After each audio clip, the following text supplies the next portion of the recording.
Ano ang mangyayari kung magsalpukan ang dalawang nilalang na matagal nang kinatatakutan ng kagubatan? Ano ang magiging kapalaran ng sinumang maipit sa gitna ng kanilang bangis at galit? Ano ang maaaring manaig? Ang lakas ng halimaw o ang uhaw sa paghihiganti? Sa ilalim ng liwanag ng buwan, nagsimula ang umaatungal na labanan. At doon, nagtagpo ang bangis ng kurkur at ang halimaw na abwak sa isang labanang walang makakaligtas. Bago natin simulan ang kwento, huwag kalimutang i-like, share, at mag-subscribe upang suportahan ang channel. Kurkur, ang alinggaw ng Sitio Talusyang. Tahimik ang liblib na kabubatan ng Sitio Talusyang. Isang malayong pok sa paanan ng matatarik na batong apog ng Hilagang Palawan. Hindi ito nakikita sa kahit anong mapa. Tanging mga katutubong tagapangalaga at bihasang mga ngahoy ang nakaalam ng landas. Sa gabing iyon, ang kalangitan ay puno ng bituin. Ngunit ang gubat ay nananatiling tikom at mabigat ang katahimikan. May kung anong pakiramdam na parang may nagmamasid mula sa bawat sulok ng dilim. Kahit ang hangin, tila nahihiyang umihip. Hanggang biglang may pumutok na tunog sa dilim. Isang alinggaw na tila gumagapang sa pagitan ng malalaking puno ng almasiga at sa mga bitak ng batong apog. Tunog na hindi mula sa ibon, baboy ramo, o kahit paniki. Mas malalim. Mas nakapanghihilakbot. May bahagyang pagyanig sa lupa. Halos hindi maramdaman ngunit sapat para mapatigil ang sinumang nakakarinig. Naglalakad si Lara. Bitbit ang bayong ng halamang gamot. Kailangan niya itong dalhin sa bayan kinabukasan. Kaya't nagdesisyon siyang mag-ipon ng dagdag habang maliwanag pa ang buwan. Ngunit habang papasok siya sa masiksik na bahagi ng kabubatan, naramdaman niya ang kakaibang kilabot na tila humihima sa kanyang batok. Muli niyang narinig ang nakakatakot na tunog. Nang lumingon siya, nakita niya sa pagitan ng mga puno ang isang dambuhalang anino. Gumagalaw ito sa apat na paa. Mabilis, mabigat at ang mga mata ay nag-aalab na kulay dilaw. At sa isang iglap, napagtanto ni Lara na hindi siya nag-iisa mula pa kanina. May sumusunod sa kanya. At masyado itong malaki para maging tao. Nang sumabit ang liwanag ng buwan sa katawan ng halimaw, lumantad ang lahat. Balahibong kasing itim ng banlik ng bakawan. Katawang mas malaki pa sa tamaraw. Balikat na parang bato. Mukhang tao, ngunit may malalim na panga at mga sungay na halos nakatago at ang titig na parang alam ang bawat tibok ng puso mo. Nakatayo si Lara sa gitna ng masukal na gubat sa liblib na bahagi ng Barangay Katoban sa Roxas, Palawan. Kung saan bihira ang tao at mas madalas ang mga kwento. Naririnig niya ang alon ng dagat sa malayo. Pero tila nilalamon iyon ng tahimik at malamig na hangin mula sa kabubatan. Ang mga aninong gumagalaw sa pagitan ng mga puno ng batong apog ay parang nakamasid sa bawat galaw niya. At sa gabing iyon, alam niyang wala siyang dapat pagkatiwalaang kalikasan. Naglakad ang halimaw sa apat na paa. Ngunit tuwing ihahakbang ang kamay, May kakayahan itong tumindig ng parang tao. Ang bawat galaw nito ay may bigat na nagpayanig sa lupa. Pero bago ito tuluyang makalapit kay Lara, tatlong maliit na nilalang ang tumalon mula sa itaas ng mga ugat ng balehte. Unlaon. Umatra ka. Mga feral na pamilyar ng halimaw. Mukhang sigbin ngunit mas payat.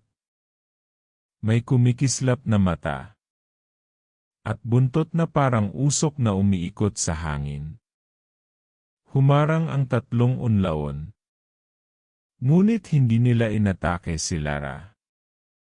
Sa halip tila, pinipigilan nila ang halimaw. Ba't hindi nila ako sinasaktan? Pabulong niyang tanong sa sarili. Lumapit pa ang halimaw. Ngunit sa huling sandali, tumingala ito at naglabas ng malalim at tumataginting na ungol.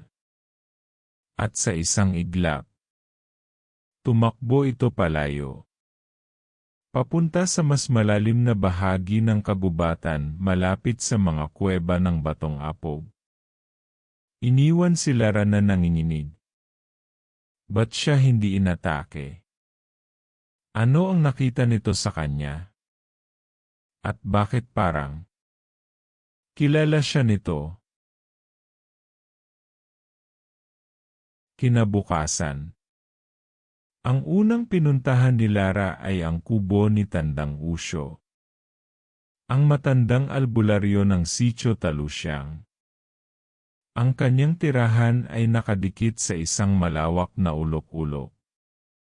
Natural na siwang sa Batong Apog kung saan naninirahan ang mga nuno at engkanto. Ang paligid ay puno ng lumot at nanlilimahid na ugat ng puno. Tila may sariling pulso ang hangin na umiikot sa bungad ng siwang. Kahit ang mga ibon, bihirang lumipad doon sa umaga. Pagpasok pa lang niya, nagsalita na ang matanda. Ang kurkur ang nakita mo kagabi. Napatigil si Lara. Paano ninyo nalaman? Ramdam ko ang baho ng takot at usok ng unlaon. Sagot ng matanda. Hindi basta nagpapakita yon. Napansin ni Lara na nanginginig ang kamay ni Tandang Usyo habang hawak ang lumang baston. Umupo si Lara at ikinuwento ang lahat mula sa mga mata ng halimaw hanggang sa pagharang ng mga unlaon. Tumango si Tandang Usyo. Malalim ang iniisip. Sila ay mga nilalang na lumilitaw lamang kapag may nagugulo sa kanilang teritoryo. Wala silang awa. Kaya nilang sipsipin ang kapangyarihan ng mga engkanto at ibang lamang lupa. Kaya nilang makipaglaban kahit sa mga gabunan. At kaya nilang kainin ang buong baryo sa loob ng isang gabi. Matagal nang walang nakakita ng kurkur. Dagdag niya. Ang paglitaw nito kagabi ay hindi pangkaraniwan. Ibig sabihin, may puwersang gumagalaw dito sa Sitio Talusyang na naging dahilan upang sila ay bumalik. Napakunot noo si Lara. Pero bakit? Bakit di naman niya ako sinaktan? Tumingin sa kanya ang matanda. Dahil nasa iyo ang kapangyarihan ng engkanto. Tugon nito. Ang dugo mo ay may lahi ng mananambal. Hindi ito karaniwan dito sa atin sa Palawan. Ngunit malakas ang ugat ng iyong angkan. Lalong nagulo si Lara. Hindi niya kailanman ito inaasahan. May naramdaman ang kurkur sa'yo, sabi ni Tandang Usyo. Kaya hindi ka niya tinuring na biktima. Kundi bahagi ng teritoryong hindi niya dapat galawin.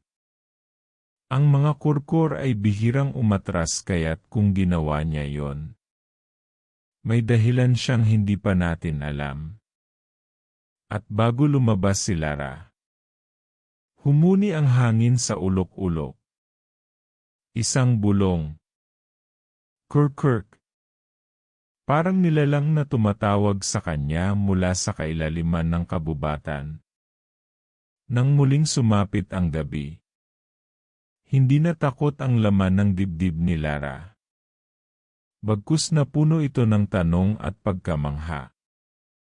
Sinundan niya ang tunog patungo sa isang malaking kuweba sa paanan ng Batong Apog. Kuwebang sinabing bawal pasukin ng kahit sinong taga-sityo. Doon siya sinalubong ng 3 unlaon. Mga alaga ng kurkur. Hindi sila mabangis. Hindi rin agresibo. Parang inaakay siya papasok. Hanggang sa marating niya ang malaking silid ng kuweba, kung saan nagkulay bughaw ang pader dahil sa kislap ng maliliit na kristal. At doon nakahiga ang kurkur. Sugatan.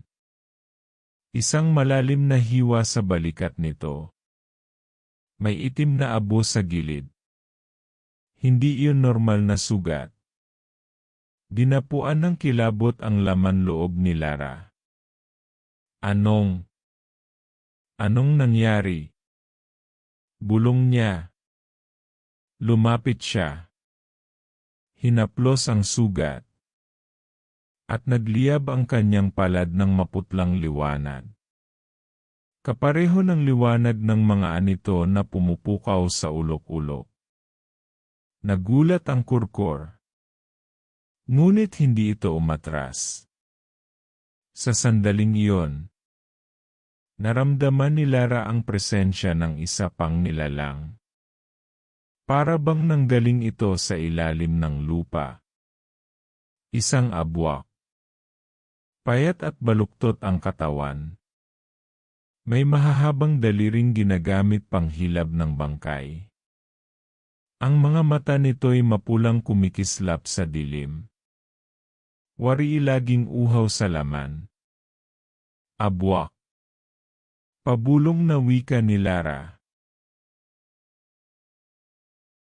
Humigop ng hangin ang kagubatan nang magsalubong ang dalawang nilalang. Ang kurkur. Sugatan ngunit matatag. Ay nakatayo sa ibabaw ng nakausling mga ugat ng puno. Sa harap niya, dahan-dahang lumabas ang abwak mula sa dilim. Payat ngunit nakakatakot. Baluktot ang likod. At ang balat nitong parang bayawak ay kumikislap sa hamog ng gabi. Nagngangalit ang abwak. Ang mga mata nitong mapula ay nakatutok sa kurkur na parang itinuturing siyang susunod na bangkay. Hindi ka na makakalapit sa kanila. Garalgal na bulong ng kurkur. Sabay higpit ng kapit sa kanyang sandata. Sa isang iglap, sumugod ang abwak. Mabilis. Matalim. Halos hindi makita. Lumipad ang mahahabang daliri nito. Tumatama sa kahoy at lupa habang iniiwasan ng kurkur ang bawat hampas. Sa ikatlong atras niya, tumama ang kuko ng halimaw sa kanyang dibdib. Gahit-gahit ang laman. Napaluhod siya ng sandali. Pero hindi siya bumigay. Humugot ang kurkur ng lakas mula sa lupa. Mula sa tahimik na galit na matagal nang kumukulo sa kanya. Tumalon siya at sinunggaban ang abwak sa lig. Gumanti ang halimaw. Umuunggol. Sinusubukang paghiwa-hiwalayin ang kanyang braso gamit ang mga daliri nitong tila matutulis na pamalo.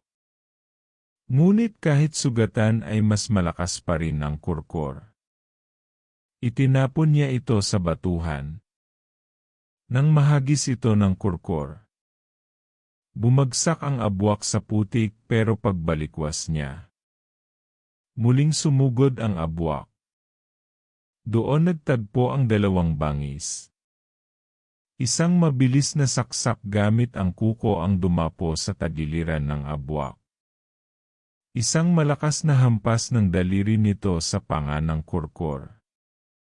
Isang sabay na pagbagsak sa lupa. Parehong habol ang hininga. Ngunit sa huling sandali, habang nagpapaikot ang abwak ng huling atake, sumugod na ang kurkur at ibinaon diretsyo sa dibdib ng halimaw. Malalim at walang pag-aalinlangan ang kanyang matutulis na kuko. Nagliyab ang mga mata ng abwak. Sa kaunti-unting nagdilim, bumagsak itong parang tuyong balat. Huminga ang kurkur ng malalim. Nanginginig ang mga kamay. Sa wakas, natahimik ang kagubatan, at ang anino ng nilalang na nagdulot ng lagim ay tuluyang nabura. Kung nagustuhan niyo ang kwento, huwag kalimutang i-like, share, at mag-subscribe sa aking channel. Malaking bagay ang inyong suporta.